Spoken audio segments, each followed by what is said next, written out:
Hey everybody, welcome to another episode of Purple Insider. Matthew Coller here, and it is time once again for another Ragatz Roundtable. We have Will Ragatz from Sports Illustrated and Andrew Krammer from the Star Tribune. And Will, feeling great about this game. Seems like it should be easy win. Oh wait, no, that was last week is how we did the roundtable, and it wasn't an easy win. How do you want to talk about this one? Where would you like to begin in our hardcore roundtable breakdown of Vikings and 49ers? I mean, you just look at this 49ers team and you look at the stats and you look at the depth chart and you look at like the PFF grades, and this is just a juggernaut of a team. Like it's kind of hard to overstate how good they are on both sides of the ball. So I guess what we can try to do here is break down what would have to happen for the Vikings to possibly win this game. I think like there's something about this Vikings team. They haven't lost a game by more than 7 points yet. That makes you feel like maybe they'll just be in this game due to sheer vibes and Vikingness. I don't know what the actual football path to that is. I think maybe we could get into the one weakness that I could find is like the interior offensive line or the O-line other than Trent Williams. The 49ers have some injury issues that are currently kind of up in the air as we're recording this, but man, offensively, defensively, passing, run, like every level, this is a really good team. So the Vikings are going to have to play that complete 4-quarter, all three phase game that Kevin O'Connell always says they're looking for if they're going to even have a chance in this one. Yeah, I think the Niners are missing more blue chip players at practice this week than most teams have. When you talk about McCaffrey, Williams, who else is injured for them? Debo Samuel, Dre Greenlaw.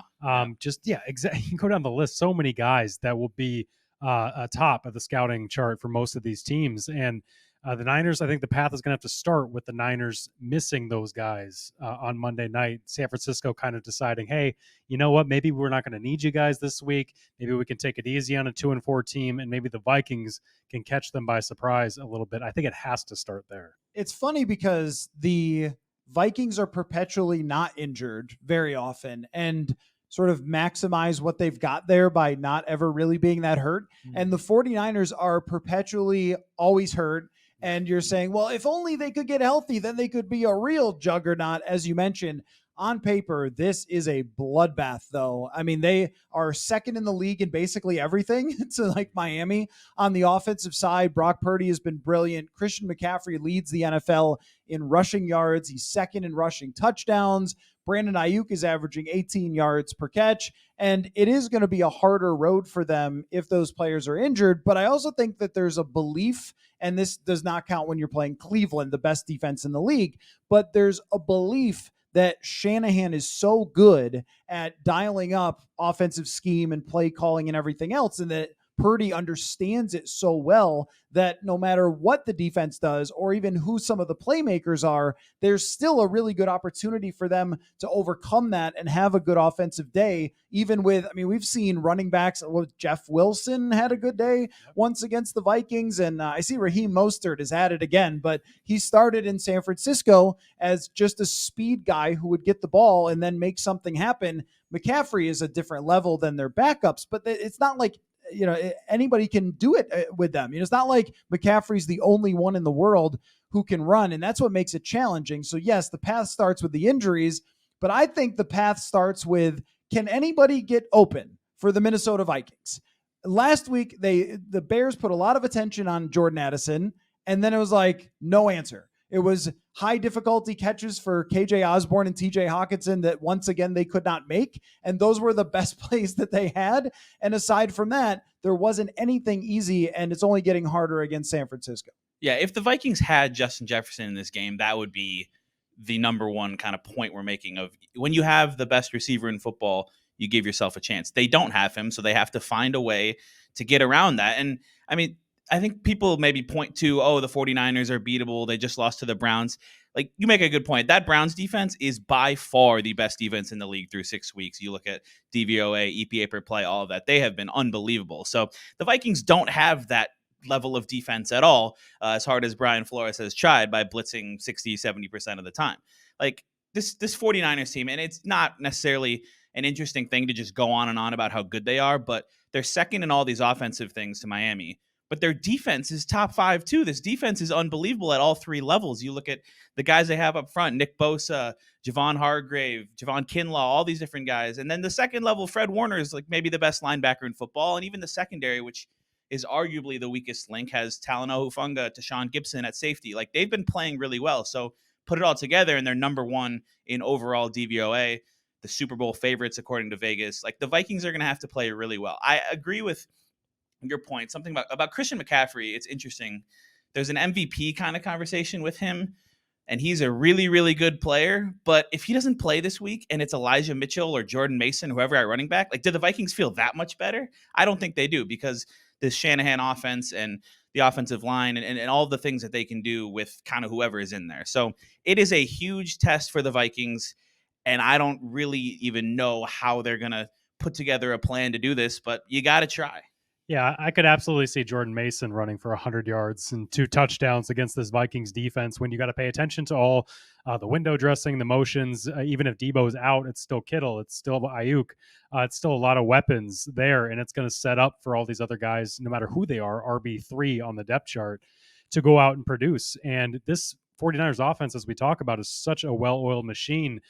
Purdy is slightly less effective against the blitz, and we know Brian Flores is going to blitz his way through not having Marcus Davenport out there, because we saw it against Justin Herbert when they didn't have Davenport, certainly earlier in this season. So I think the only way to do it is just try to make these game-changing plays, make Purdy, try to force a bad decision on Purdy, try to force a strip sack, these takeaways, these turnovers. They're going to have to win on that margin again, because they're not good enough to beat teams just straight up. I know that this is a little off the subject, but when I look at San Francisco's roster and the fully healthy version, I think this is it. This is what you should be striving for as you competitively rebuild. Look at them. Look at the number of, like you said, superstar level players that they have. They can miss 3 of them and still have as many as the Minnesota Vikings on the whole roster. And just know that if you want to compete for Super Bowls year in and year out, as they have since really 2019, this is what your roster and your roster building has to look like. Because when we go through the Vikings and we talk about, well, look, if they don't have Davenport, the next answer is screwed. Like that's just not the case with the San Francisco 49ers. Their backups are good. They just went like Randy Gregory. I don't know. Was he good? All right, let's pick him up. And then he gets a sack last week. Like, okay, that's a guy who's murdered the Vikings in the past. They just go, they go out and get a huge defensive tackle because they didn't get any pressure from the defensive tackle position. Also helps to pay nothing for your quarterback position, everyone. I want to point that out. But it's like, yes, the Vikings could win a game. The ball is funny bouncing. We've heard all about that this year. And they could cause a turnover. Somebody could fumble. You could get a pick. But when you're talking about these are the only ways to beat a team who's this much more talented, it's just a reminder that saying, oh, we fumbled a few times, but we're actually a great football team is pretty thin when you actually look at a Super Bowl contender. I think the biggest testament of what the 49ers have built and what they currently are is that a couple of years ago, they traded up and they drafted a quarterback, number 3 overall. And it did not work out in the slightest. And they just plugged in a guy who last year they took with the literal last pick in the draft. And he's like, what? Like he just lost his first game as a starter against the Browns, I think, after winning 14 or 15 or whatever it was. So that tells you a lot about the way they built their roster. I think the coaching staff part is a really sustainable thing when you have a play caller like Kyle Shanahan. And that's what the Vikings hope that Kevin O'Connell can be for them. You lose DeMeco Ryans, who was a great defensive coordinator, but that unit has still continued to produce at a really high level. To me, the most fascinating part of this is the battle between Kyle Shanahan and Brian Flores, and just the schematic kind of chess game that will be happening, a chess match, I should say, that will be happening there. And I think if you're Flores, you've been blitzing all year. It kind of hasn't mattered who the opponent has been, whether it's been a rookie quarterback where they've actually been successful, or a young quarterback, or if it's been Justin Herbert or Patrick Mahomes. And this 49ers offense, they get the ball out quick. They do a lot of motion and different things to kind of get the ball into the hands of their playmakers. But if you're Flores, I think you still have to come with a lot of pressure, because you're not going to be able to just sit back and defend this team. And I think they will. I think the Browns, for how great they are, you guys laid it out. I mean, it's top the league in all the stats, right? And they've got the great players, but they were able to generate some free runners on Brock Purdy in that game, and to the point where Kyle Shanahan asked after the game about the struggle and the loss. saying that our play designs didn't give Brock the answers that we needed. So, I mean, they're already talking about how Jim Schwartz kind of got him last week. So it'd be interesting if Brian Flores is able to get one by him and maybe in a critical moment to try to change the tenor of this game, at least maybe early on in a quarter, like the first quarter, where this team has not produced much at all in games. Folks, we are going all in on Prize Picks this football season. Every week we are playing and testing out our skills here on Purple Insider to see if we can predict what numbers players will put up every Sunday. If you haven't heard of it, trust me, you're going to want to check it out. Prize Picks is the easiest and best way to play daily fantasy. Instead of battling against thousands of other players and people who spend their entire lives doing fantasy, all you do is pick more or less on between 2 and 6 player stat projections. So say a quarterback's number is 250.5 yards, go more or less and bang, you are playing. And you can pick from hundreds of players and numbers this football season. The cool thing is that it's quick and easy and does not cost an arm and a leg. You can turn $10 into $250 just like that. Again, the perfect way to fit it into a busy day.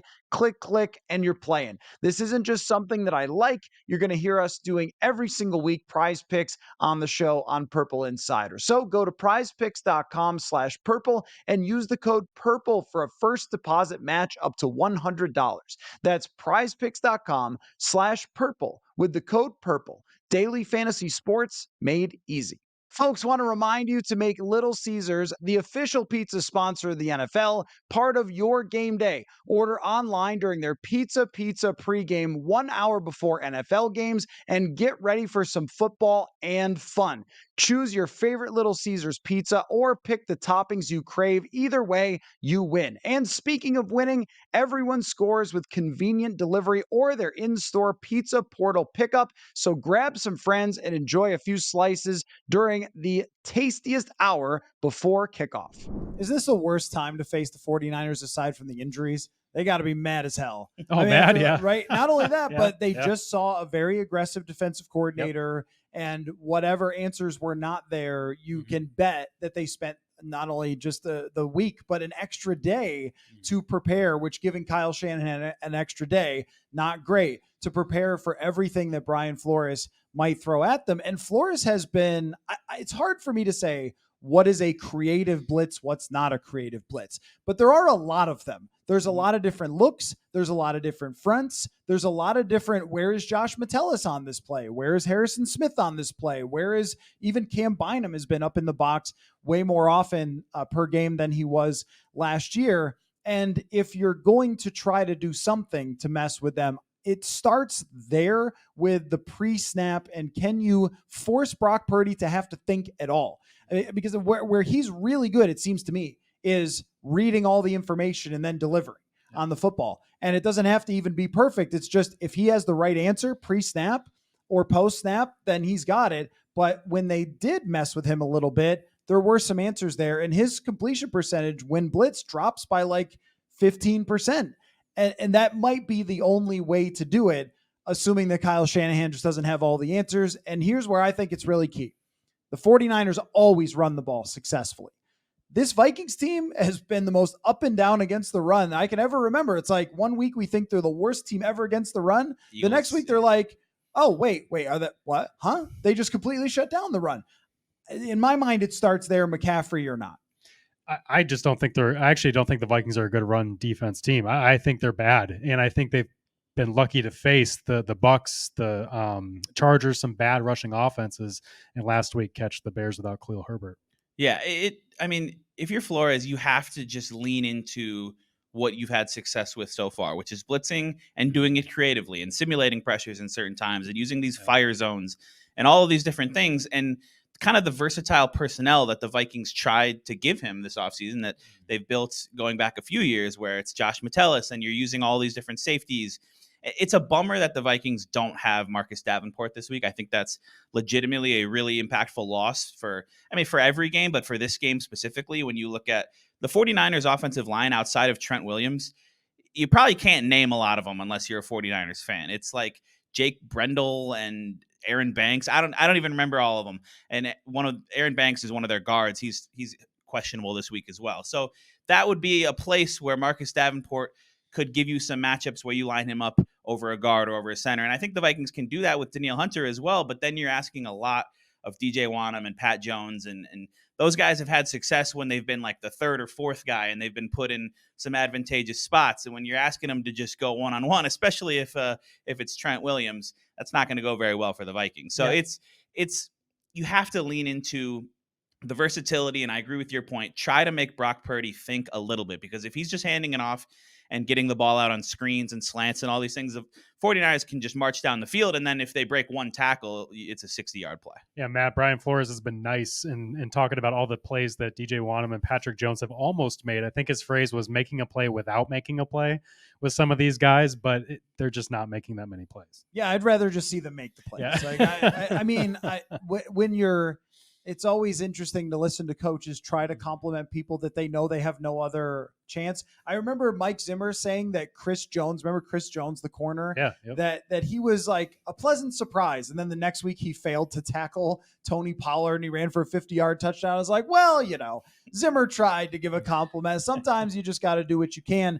This is a blatant, massive weakness with the fact that Davenport goes out. I mean, the difference between him, I think when he's healthy, he is a top 30 player in the league at that position.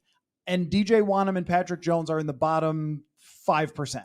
And like, as in just the guy could be playing in the XFL next year, like that level of player, that's a huge, huge drop off from a star level talent that Davenport is to all the way to replacement level. And what is your answer as a defensive coordinator? I think the answer is put 5 at the line of scrimmage, create this umbrella that they've been doing with this way off coverage, and hope to tackle and hope that those passes go 7 to 10 yards and that they don't beat you on any deep shots. Where I thought it was an interesting way of going about it against Chicago is Flores was like, no, we'll see if you can make the deep shots. And Fields didn't see them or whatever. Brock Purdy is talked about as just this game manager, but his deep passing has been really, really good. Yeah. And this is where with Brandon Ayuk, you might see them trying to figure out some play action stuff to get these blitzes off, getting pressure and looking for those deep shots. And we're going to see maybe, do these corners, are they really playing decently? Or is it just that he's been trying to protect them as much as possible? I don't know if this is legal, but the Vikings got to give DJ Wanham like a Navy visor, so it looks like every team he's playing is the Bears, because that's the only team that he ever has success against for some reason. But one interesting thing to me is last week, this is like really into the weeds looking at snap counts. Ivan Pace Jr. didn't play very much, and Brian Asamoah played a little more, but they were doing a lot of stuff where it was Jordan Hicks was the only off-ball linebacker, and they're using dime packages and 6 defensive backs, and they're using heavier stuff against the run with a bunch of defensive tackles in there. I think to me, this has to kind of be an Ivan Pace Jr. game where he's still young, he's still learning, but what you've seen from him, I look at that Eagles game and some of the other games early in the season with his sideline to sideline ability, his ability to go downhill as a blitzer, kind of frees up some different things for Jordan Hicks, for other players, Josh Metellus. Like, I think they got to get him back more involved in this game. And you just, against this 49ers offense, you have to like hope you get a tip pass or something, or they catch a short pass and somebody peanut punches a ball out and you get a fumble. Like, I don't know how they're going to stop this 49ers team from kind of sustaining drives just with how good they are, how good Kyle Shanahan is, how many different weapons they have. You have to make a play, get a bounce, something. If there's a ball floating in the air for a Caleb Evans or Cam Bynum, they have to pick it off if the Vikings are going to have any chance. Yeah, I love a good peanut punch. I do think that they're going to need to figure this out in terms of getting pressure and stopping this really physical front for the Niners, that even though the offensive linemen aren't great, they still bring Kyle Juszczyk, George Kittle. They bring other guys into the mix. Their wide receivers get involved in the run game that really move bodies. And I don't think they can afford to do what Flores seems to want to do against mobile quarterbacks or really athletic ones in Fields and Hurts, which is kind of play lighter, do like the 4 DN package and put fewer linebackers, maybe more Metellus in the mix. And Metellus seemed to play almost all linebacker at times in Chicago to replace some of the pace and Asamoah snaps that they were getting. This is a game where I imagine you're going to see more linebackers, more actual inside linebackers like Pace, because they got to handle what they're going to throw at them with the heavier personnel the Niners like to do. The run gap scheme, power scheme stuff that they do in the run game to really move bodies. because I don't have a ton of faith in the Bullards, Phillips of the world, Lowrys to do a whole lot without some heavier personnel behind them. If there's one thing with this game, I mean, Shanahan's going to have a lot of answers, as he always does. But if you're Brian Flores and the Vikings, you've been practicing at least against a similar offense. Like Kevin O'Connell and the Sean McVay stuff and the Kyle Shanahan offenses, they come from kind of the same tree. And there's going to be, I mean, National Tight End Day is on Sunday. There's going to be a lot of TJ Hawkinson and George Kittle and some 2 tight end stuff from both teams. We're going to see some fullbacks from both teams. The Vikings haven't been using CJ Ham that much, but the 49ers will use Kyle Juszczyk a lot, and that's really a weapon for them with what he's able to bring as a blocker. So you've at least been practicing against not the same offense, but a similar offense in terms of what they're going to bring with a lot of the personnel groupings. That's an interesting subject, because something that I've thought of is, do they really have an identity as an offense the way that San Francisco does? When you play against San Francisco, you know exactly what you're getting. You don't know how you're getting it, but you know exactly what you're getting. With O'Connell, what I see is a lot of route combinations and setups with receivers that are very clever, that are, different splits where you have one guy going in, one guy going out, and then breaking different ways, and the defender's head's kind of spinning a little bit. Like, wait, was that your guy? Was that my guy? There was a play against Kansas City where Addison ended up wide open, and you could see on tape the defenders looking at each other like, that was your guy, that was my guy. He knows how to mess with those a lot. But route combinations that are cool is not being a great offensive mind. And, I think that O'Connell knows how to draw a passing game to set up his top receivers. Is that a complete offense that's paired with the run? Well, we got to pair our pass with the run.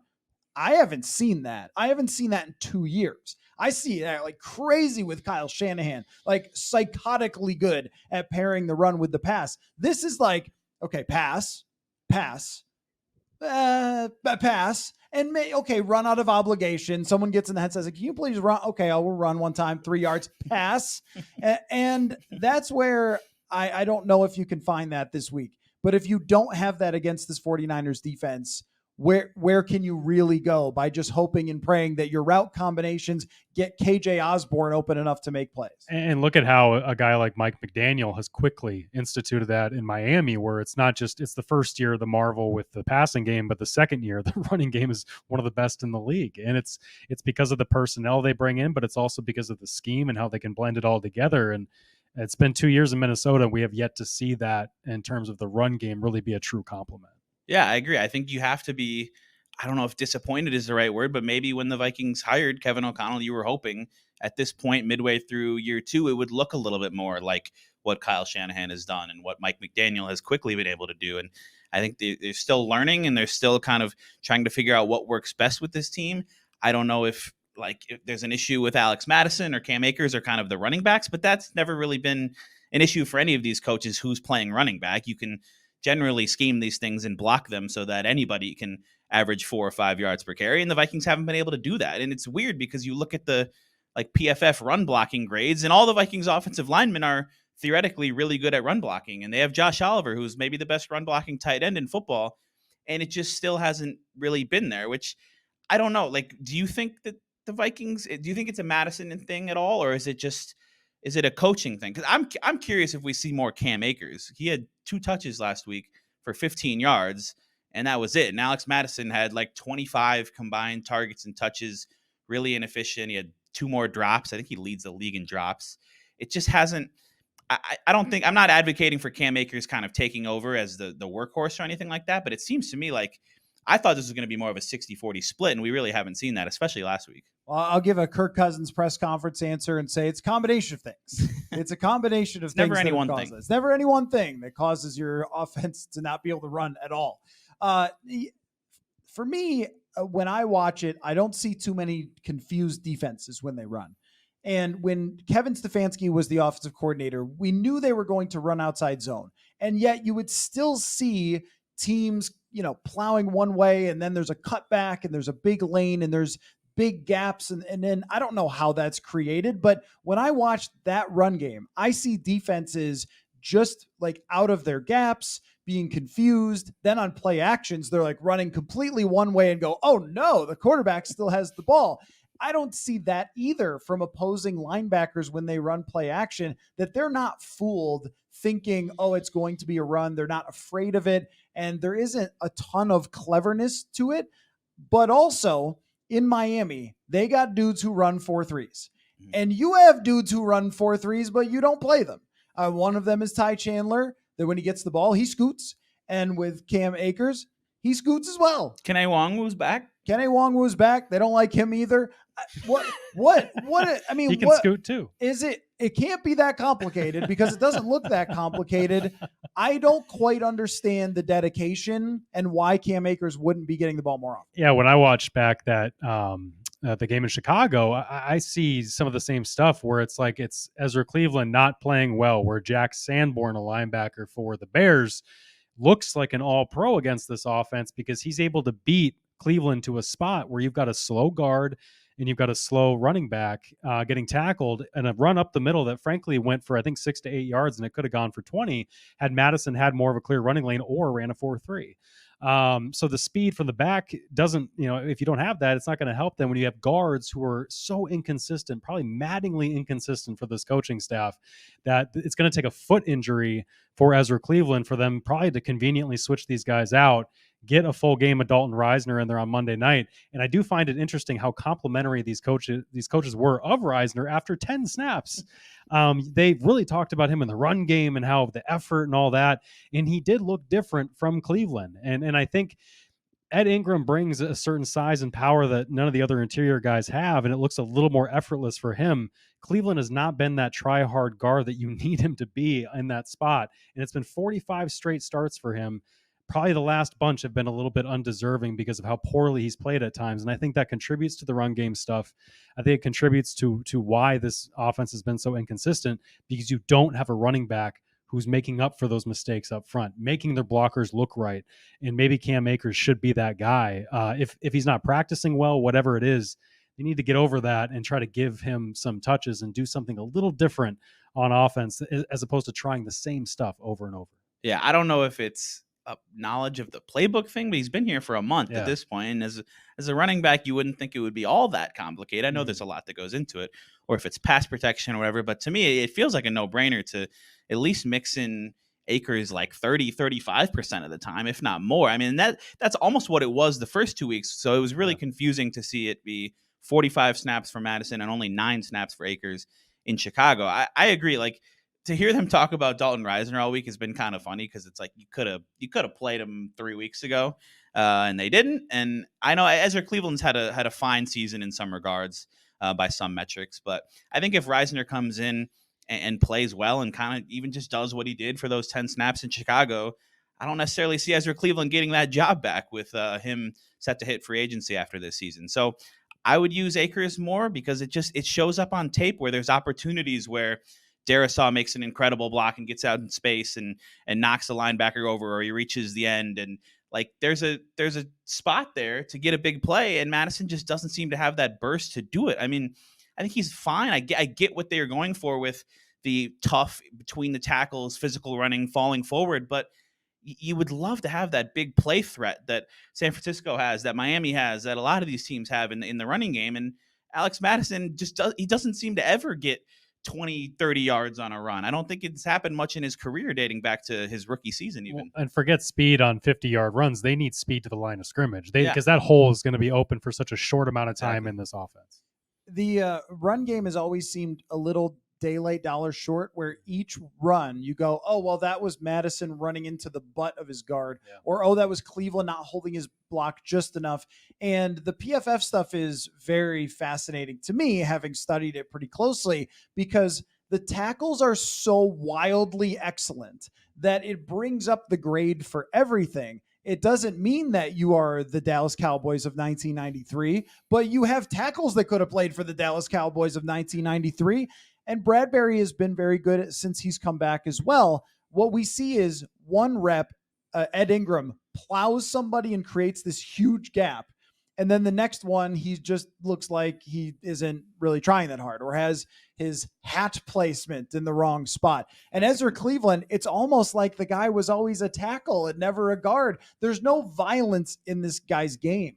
And so he can have a rep where he's not losing, but he's not winning either. So PFF is going to score that as an even rep. Like, well, it didn't win, he didn't lose, but you need to win.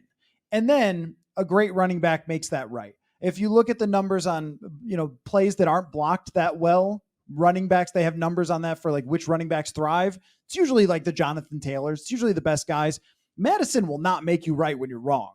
Delvin Cook would in his prime, but Madison won't. And then it comes down to you just sort of have this, I guess we run situation. And the other part of it too, I saw you talking to Jalen Naylor today, Andrew. New haircut for him, I noticed. Yeah. So he's a new man coming back. Is he the only guy with speed? I mean, Addison, okay, fine.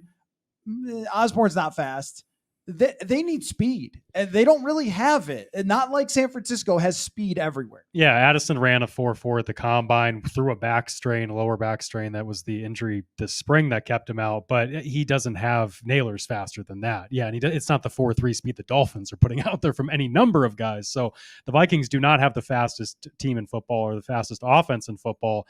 And so you do wonder, how are they going to get some of these other guys involved if that's what they think they need? Or is it just going to come down to TJ Hawkinson catching passes? It's tough because without Jefferson, like TJ Hawkinson and KJ Osborne are going to be probably your two highest volume guys. And you can try to get a lot of stuff to Addison, but he's usually going to play on the outside and he's going to be running kind of deeper routes. And there were some opportunities there. There was one that would have gone for like 35 yards that he just couldn't quite haul in while laying out. But it's a lot of Hawkinson and Osborne. And those guys they do a lot of things well from a blocking standpoint and from just playing football. They're good players, but they're not elite separators. And that's a thing that I think this Vikings offense is really lacking without Justin Jefferson. And then this season specifically, those two guys have struggled to catch the football. And there's been these tough situations, especially with Hawkinson, where it's individually, they're all kind of difficult catches. They're not easy, but when you don't make any of them and you're one of the highest paid tight ends in football, you're not really helping out the offense in the way that you need to, and that can set some of these drives back. Where do you fellas think Kirk Cousins is mentally going into this game? It's been a discussion a little bit with us in the media room of some different stats. One of them showing that when he's pressured, he's the fastest in the league to get rid of the football, which sounds like it's great, but that also means you're never hanging in or making plays outside of after pressure comes. As in Josh Allen or Mahomes would hold on to it much longer because they avoid the pressure. Last year, Kirk Cousins took a ton of hits. You also add that, hey, now since we asked him, he knows about trade rumors. He had no idea before. Now he just found out. So that's messing with him. But that sounded sarcastic. What? But it has come to my mind throughout this season, even though his numbers are good. And he's been very accurate with the football. And I think that some of his throws have been spectacular this year, that there's not a comfort that maybe there was last year when they were winning some games. And I wonder how this all factors in. And then somebody had to do it. Somebody asked about playing on Monday Night Football, I think without even thinking about the whole thing. And they went like, oh, isn't it fun to play on Monday Night Football? And it's just like, yes, it's fun to play on Monday Night Football. Especially against the 49ers and Nick Bosa. Right. It's great. Everything's always gone fine on Monday Night Football. No one's ever brought it up. Thank you. But what do we think that is happening with him? Go ahead, Will. I think, well, first of all, if I was him, I would be kind of terrified right now when you look at just the 49ers defense and all of the pieces they have up front. I think back to the 2019 divisional round and how the Vikings were just completely dominated in the trenches in that game against the 49ers. I think they have a better chance now. I think the offensive line is better than it was at that point, but it's still not something that gives you a ton of confidence, even if the PFF grades say the Vikings offensive line has been great. And the tackles for sure have been great. I still would be nervous if I was Kirk Cousins with the talent that's on the other side of the ball. And then it's just kind of ironic, the convergence of all the storylines. It's Monday Night Football. It's Kirk Cousins' contract is up after this year. It's, oh, by the way, the coach on the other sideline is Kyle Shanahan, who I saw this week said he moved on. He once thought about wanting to coach Kirk Cousins in San Francisco, and then they got Jimmy, and he moved on. But I wonder if Kirk Cousins sits back and wonders, what if, man? Brock Purdy's got a nice little life over there with all these weapons and this defense, and hey, I wonder if that could be me. But he's stuck here on a 2-4 Vikings team without his best receiver. I was going to say, talk about a convergence of storylines. What if I told you Brock Purdy somehow gets hurt in this game, the Niners still win, and the Niners all of a sudden need a quarterback, and the Vikings are 2-5. Does Kirk just fly back to, He to goes Santa, with Santa them. Clara with them? A New Jersey swap, like a team swap. But do you think that there's something there, or is this just a little sign of aging, or is there nothing there? Like, I mean, it's disturbing to score 19 points against the Bears and have one of the touchdowns be on a return for a fumble by the defense. I honestly think this is Kirk. I really don't see much difference. I think there might be a difference in maybe the micro decisions of him getting the ball out quicker, whether it's the pain of the injuries he's recently felt or the accumulation thereof, or the fact that this is a contract year and that could be affecting that business decision that might be coming more quickly this year. But we've also seen a very Jekyll and Hyde Kirk throughout his career. We've seen those moments in Chicago, even when it wasn't always Akeem Hicks in a great defense. We've seen moments where he's been affected in games. And all of a sudden, I think we're overlooking or maybe not talking enough somehow about the absence of Justin Jefferson, and that being the first game that both he and Kevin O'Connell looked kind of lost at times without him, and where a guy in Jefferson had produced so much on first and second down that they couldn't buy a yard on first and second down in that game. They were constantly at 3rd and 10 or longer. They were constantly having to deal behind the sticks. And I think they just didn't have the quick out, the quick answer. And when Kirk wants to get rid of the ball so quickly, that's going to be his guy. And now that guy was gone. And I think this week might look better in terms of having more of a confidence in what they want to do without Justin, but it's going to be harder considering the personnel. And when we list the guys that are injured for the Niners, the guys we're not listing are Eric Armstead. We're not listing Javon Hargrave. We're not listing Nick Bosa. Those guys are healthy, and those guys are really, really good. It's good at least that you got the first game with Jefferson out of the way, and it's not this one. So maybe they'll have some more answers after looking at the film, but also the Bears defense is not the 49ers defense. So I just think they've been putting a lot on Kirk Cousins' plate, and specifically last week without Jefferson. And a lot of that comes back to O'Connell. Like, there's just been times where it seems like, he's under pressure, and where is that hot answer? Where is that quick outlet that he's able to get to? Like, there's plays on 3rd down where it's like, I look at all the routes and they're 15, 20 yards downfield. And that's just kind of odd to me. It's like, what you need to give him an underneath option. And there were also times where the reverse was true, where he was maybe checking down a lot and maybe there wasn't anything open downfield because Osborne and Hockenson weren't separating. And Addison, for as good as I think he is and as good as I think he can be, there are still times where he can get taken out of a play because he's 175 pounds. So there's sometimes where he had to check it down. But I mean, it was just the offensive performance last week, specifically in the second half when I think they had 1 first down, does not give you very much confidence that they can go against the best team in the league on Monday night and win this game. I would love to know how many football games Kirk Cousins has ever played in his career without Deshaun Jackson, Stephon Diggs, or Justin Jefferson. The answer has to be very few. I mean, he had that Josh Doxson season, and it was the worst year of his career. It was a bad team. It was a bad situation. Still, very few football games. I don't believe he's ever played a Vikings game without either Thielen, Diggs, or Jefferson. Until last week. Yeah. He has always had at least one elite receiver. And when you look at the production of his top-notch receivers, it's always through the roof. They're always talked about as the best receivers. They're always the most efficient or the most targeted, or fantasy people love it. He's often leaned on his number one guys. And when that he doesn't really truly have one. And it's a lot to ask of Jordan Addison at this point in his career. And he may never become that.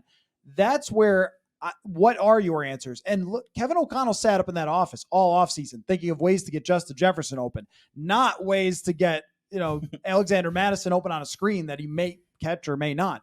I mean, but right. I think it's all designed for Jefferson to be running down the field, and that makes a hell of a lot of sense. But when he's not there, then what is the counterpunch? Yeah. And they admitted that too. It's like their whole offense has been designed around the way that Jefferson dictates these coverages. And I think Kirk Cousins deserves some credit for his ability to always get the ball to those Jefferson and Thielen and Diggs type players, but he also definitely benefits from their presence. Yeah, what was interesting to me is looking up their numbers, their offense on third down in terms of their passing offense. And Jefferson is just a bit player. They actually have 4 different players with at least 12 targets on third down, and they're all 12 to 16 targets. It's all obviously Osborne, Addison, Hawkinson, and Jefferson. And those guys all collectively have helped them piece together a pretty decent third down offense before last week. And it's set up off of playing off of the attention Jefferson gets. They're so used to on third down. We know this guy is going to get cloud coverage. He's going to get a bracket, a double, whatever. He is going to get that, and we can leverage it with somebody else. And all of a sudden, when that was gone, the Bears were paying some attention to Jordan Addison, but it was nowhere near what you would do with Justin Jefferson. You just don't have to double anybody in this offense right now without him. And that is going to put even more pressure on Kirk. And I think that's a good point, that when we're talking about Kirk here, this is maybe the worst rushing offense he's had since Dave Filippo. And that was an awful year for him in terms of getting hit, in terms of the production, in terms of being efficient. So I think when we're looking now at kind of a similar situation where it might be a better offensive passing game mind in Kevin O'Connell, but it's a lot on an even older Kirk Cousins. Another storyline here for Kirk Cousins. This is kind of a last stand for him. When you look at the schedule, it's a while before you face great teams again. We could see them doing the thing they often do, getting on a little bit of a run and getting back to 500 or something. If you don't win this game, that's still a very difficult road to travel. If you do win this game, the season is back on in a lot of ways, and there is an opportunity there to get into the playoffs. And this is the one that everyone always says Kirk never wins because, spoiler alert, they usually haven't. The Monday night game where you're playing the other elite team and everyone's saying the other team is the Super Bowl contender, not the Vikings. The 49ers are the reason you're on Monday Night Football, not the Vikings. And they usually lose that game. And the explanation for his Monday night record is as simple as that. Yeah. It's not that he plays different. It's that the other team is usually a Super Bowl contender and you're playing, when he's in Washington, you're playing Green Bay or something. And that's been the case here.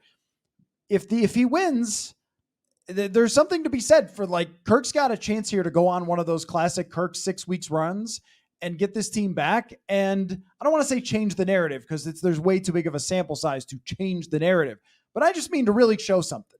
When everyone's talking about how it's kind of over for you, to just dig in and win a game that you're not supposed to would be something. You mean Kirktober could start Monday night? Yes. Is there even a comparable win in the Kirk Cousins era to what it would be if they won this game? Because I think about beating the Saints on the road in the playoffs. I think that 2019 Saints offense. Yes, that is a good one. I'm thinking like regular season, highly billed primetime game against a great team, and it's like they played the Seahawks, I think, in a Monday night game in 2019 or 18.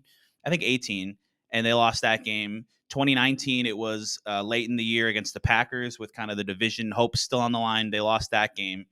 I'm sure there's some other ones, but it seems like when they come into these big primetime games against these great teams, they really struggle to get over the hump. And a lot of that has been losing in the trenches on both sides of the ball, but a lot of it has been just Kirk Cousins kind of struggles to get you over the hump in those games. So if they are able to do it here, and they have to find a way to run the ball a little bit, they have to, find a way to get some guys open downfield. I think it's going to have to involve Jordan Addison a lot more than it did last week. They have to make some plays on defense. I don't really know exactly what the path is, but if they do win this game, then you're talking about, okay, they're 3-4 going to play a Green Bay team that hasn't looked great. Then the schedule is really, it's like NFC South teams and the Raiders and the Broncos, and you could go on a little bit of a run and get back into it. So even if they don't win this game, which I don't think anybody expects them to, you could still sort of make that case, but this would be something if they can pull it off. So since we all agree they're not going to win, right? That's not even a discussion we have to have. I think we just spent a lot of time talking about why that probably won't happen. Yeah. The goal was to create a path where they win, and we went like, no, I can't do that. But tried, they could. Sort of. No, I don't think so. Maybe Kirk just has to be a hero. That's what we landed on. If you could trade the Vikings history for any other history of any other team, it's San Francisco, right? Like if someone said you get to trade your history for their history, everything they've done for everything you've done, San Francisco has the best history in football, right? Sure. Like I would also pick like 10 or 15 other teams, maybe. That's tough. Yeah, I didn't mean to be mean about it. I just mean like there's maybe 5 to 10. Not 15's harsh. Yeah, 5 to 10. Sure. Yeah. I think San Francisco has the best history in all of football. I mean, Pittsburgh's got a case, but they're always competitive. They've won Super Bowls. They're always innovative. They're ahead of the game. They have great offenses, great defenses, great receivers. The New England run, it was pretty good with Brady. But you take the whole history, and New England was a laughing stock for a long time. But I would still take it. I think a lot of their fans would say, well, if they're of a certain age, like, these years were worth it for the Brady era. Yeah, there's a few, but you're right. San Francisco's got, I mean, Bill Walsh is the guy, right? I mean, that's when you hear about Kwesi adofo-mensah coming from over there, and you hear about anybody who's worked in that organization, in coaching trees. I mean, that was the original one, right? Should we really briefly talk about Danielle Hunter? Because there was a report today that like they're not actively looking to trade him, but if you lose this game and then you lose the Packers game, what are you doing if you hold on to Danielle Hunter, right? I've also been trying to sort of bite the tongue about reports about what they're going to do because they just haven't been accurate. I know your take on this. They're not actively shopping him today. I know. After a 46-4 loss. It's so meaningless. They are. It really is meaningless because things can change, and it all I think depends on what happens these next two games and what the offer would be. I mean, if some team offers you a first round pick, see it, Danielle. Like that's just roster building and looking at the future. If they're not getting the right price, then maybe you just keep him because he's the only competent edge rusher you have without Marcus Davenport. It was like the report last Sunday that Kirk is not going to waive his no trade clause, barring a change, barring unforeseen circumstances, barring Brock Purdy getting hurt, meaning barring the team he'd want to go to opening up. Yeah, exactly. So with Hunter, you got to be open to it. The front office, Kwesi, what we know about him and how they operate is that they're going to pursue every possible avenue and at least turn over the rock and see what's there. Whether or not they view it valuable is up for discussion and debate, but I think with Hunter, that's got to be the piece. Tied for the NFL lead in sacks, is really playing out of his mind right now and playing like he's truly healthy. When you talk to him, he says that. He feels like he said to my colleague at the Strib, Mark Craig, that I feel like I'm back in control of my body. And that quote says a lot about what he'd been through the last few years. And you're seeing it now. The problem is he's 29, right? Or going to be 29. He turns 29 at like the end of this month, right before the trade deadline. And so that's the problem is you're not going to get even the Khalil Mack package probably that the Bears got. Bradley Chubb deal. Yeah, definitely not that. Yeah. That's a first round pick. But I think Mack got a 2 and something else and a 6. You're not even probably going to get that because that's a former defensive player of the year, I think. So I think with Hunter, he doesn't have that pedigree. You got to fight the age factor. You got to fight the injury history. It's going to be tough, I think, to pry him out of here, especially because the history of negotiations. It's going to take a team that says, you know what, I feel confident that not only are we getting him for a rental this year, I can lock him up because I know I can get him under contract, where Minnesota has tried with 2 different front offices and failed to do that. Yeah. I think last thing, unless you had anything on Hunter, is do we think the Vikings do their thing and like score a late touchdown to lose by 7? or is this going to be the first iteration of what we saw a few times last year where they just get absolutely pantsed? No, yeah, I would always bet on a close loss. I mean, no matter what, just always and forever. If I'm picking a score, I'd probably go something like 24-13. Okay. I just am having trouble seeing them score. They have to show me without Justin Jefferson that they could score because they didn't last week. And for the entire time Jefferson's been here, it's just been his offense. And then when you look at the rest of it, you go, man, and if that's going to be the case, you won't beat the 49ers. No, you won't. I do think some weird stuff's going to happen. There's going to be a ball that might bounce the Vikings' way this time to make it more interesting than it should be. Okay. But I just don't foresee this path we keep trying to construct in our minds. It's a roadrunner thing where we're going to run into a wall. I think I want to know who's playing for the 49ers because I think it doesn't really make a difference in how I would predict the winner if Christian McCaffrey, Deebo Samuel, Trent Williams don't play. But if those 3 guys specifically, maybe throw Dre Greenlaw in there, if they don't play, I'd have a lot more faith in the Vikings keeping it close because those are really, really important players to what the 49ers do. I think if they do play, it would not shock me if we see some sort of wheels fall off 38-10 type of loss. And I've been giving Brian Flores a lot of credit. And so I'm going to stick with that and think that he can hold them from completely just I track think he's done a great job. Yeah, I think he's done a very, very good job. It's been a huge difference maker with clearly less talent than they had last year. So we shall see. Maybe we'll all be wrong, and we'll be talking about a brand new season and brandishing Super Bowl rings after this game against San Francisco. So Monday night, Kirk. We will you just never do know. We will do this again next week as we are previewing a Green Bay football game, and maybe we'll be talking about getting back to 500, or maybe we'll be talking about who they're trading again. So we'll find out then. We'll see you guys later.